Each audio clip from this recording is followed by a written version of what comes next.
Good morning, people, and welcome back to MUFC Realist TV this Monday morning, the day after the hijack. I would say hijack that England hijacked the Slovakia win with the late goal from Bellingham and Kane. But there's another thing we're going to talk about. If Manchester United going to hijack potentially Micheal Olise deal, and what's going on with Dan Ashworth. Is he finally getting released from prison? Will Manchester United pay the garden leave and let him start ASAP? Well, we're here to discuss everything that's been going on regarding Manchester United. Please don't forget to do one thing: like and subscribe if you haven't. And if you saw this video yesterday, it was over flooding here.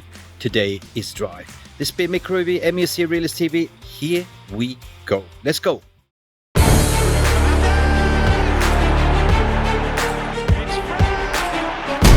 Has the Premier League ever been more challenging? Right, well, I feel welcome. Dit is my home and I want to achieve success. Okay? So welcome back, people, on this Monday morning, day of recording. Unfortunately, I'm not going to go live, so this is just a video upload. We might go live a little bit later, but as there is not much content to report other than that was transpired of the weekend. We all saw England getting lucky in the 94th minute with the bicycle kick from Jude Bellingham and going to extra time without any substitutions.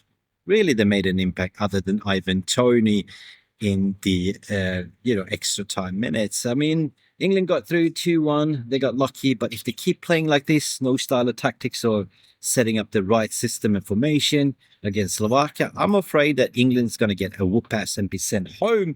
But that's a different story, people, because we're here to talk about Manchester United transfers. And let's talk about the never-ending saga. What's going on with Dan Ashworth to Manchester United? Well, apparently there was a story that came out yesterday from Rob Dawson from ESPN to say that Manchester United are coming to very close to an agreement with Newcastle to release Dan Ashworth, and Ashworth could start as soon as possible, according to the report. Well, instead of going through the court of arbitration, it is a little bit of a painful. United was playing that long game, thinking we're not going to pay you silly money. So I think at the end of the day, since it's the 1st of July, meaning it is a new physical financial year, that means that anything that you register now will not be on the last year's books. It's the upcoming books. And I believe that I've been hearing that is a story that might be a 5 million agreement between the clubs. Why? Because Newcastle paid Dan Ashworth, actually Brighton 5 million for Dan Ashworth to sort of poach him from Brighton, and they want to recuperate that money. So I believe that that is the sum that they're going to end up paying at the end of the day.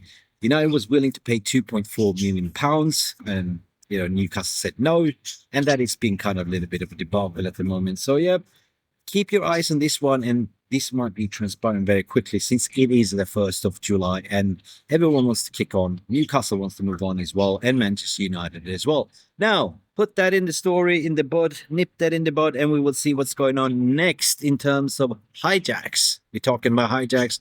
What would be the transfer window without any dramatical hijack? We saw from last week that David Ornstein were reporting that, you know what, Micheal Olise has chosen Bayern Munich, and Manchester United never was kind of serious to approach. There was interest from Chelsea, there was interest from Newcastle and Bayern Munich, and that ridiculous release clause, which nobody understood, was about £60 million. And it was also related to, he can only go to Champions League clubs.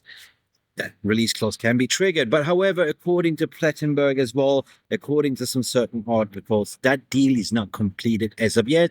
And since it's now the 1st of July, since the Brentwaite story seems to be out of the water, Manchester United seems to be going into finally getting into some actions now regarding Micheal Olise. But however, Plettenberg is saying, well, player's made up his mind. It's not really formalized, but most likely he will go to, Bayern Munich. But considering that United never was kind of serious, they were moving very fast in terms of Chelsea, they backed away, Bayern swooped in, but Manchester United never kind of made a formal bid. But now that it's the 1st of July, meaning the physical year, they think wait, hang on a second, this is our priority target. We've been linked for ages.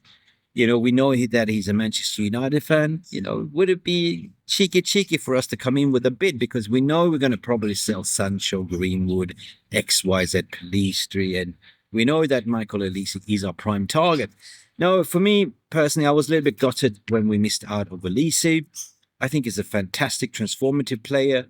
But at the end of the day, I was kind of happy to hear that he chosen Bayern Munich instead of any other Premier League rival other than us, to be honest, Manchester United. So let me know what you think in the comment section. Do you think that Manchester United will hijack this one? Will there be a chance? Can they sway Micheal Olise to come to Manchester United, considering that he is a Manchester United fan? And looking at that project, what is exciting, you get him Ruud van Nistelrooy in the background stuff. Come on, Rennie Hankel as well, and a lot of exciting things will be happening.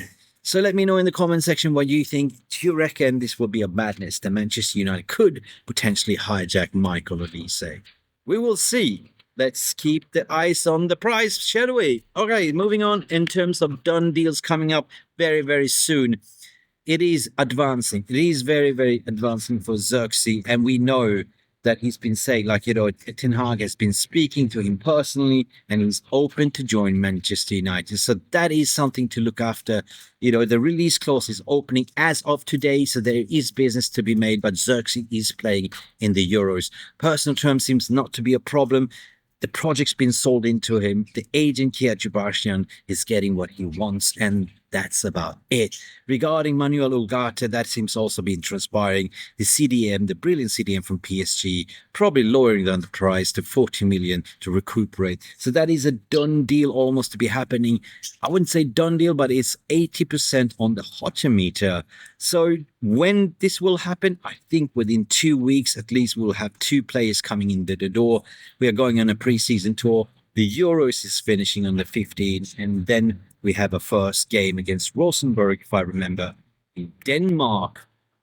Yes, and here's a car alert coming out. So you might hear some noise, but I'm in generally good spirits. Because I think the Manchester United apparently not leaking information anymore. The journalists are second guessing. It's really hard to sort of second guess what's going on, and it's been quite quiet within the press regarding Manchester United, which is good.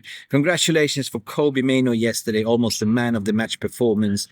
Yet again comes in an underperforming team, a team that is in disarray. He did it at United. He came in yesterday and bossed the game, the number of touches, the number of possessions, brilliant.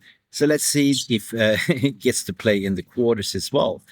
Apparently, we're playing quarters against Switzerland, and if we play like we did yesterday, we're going to get a whoop-ass, in my opinion.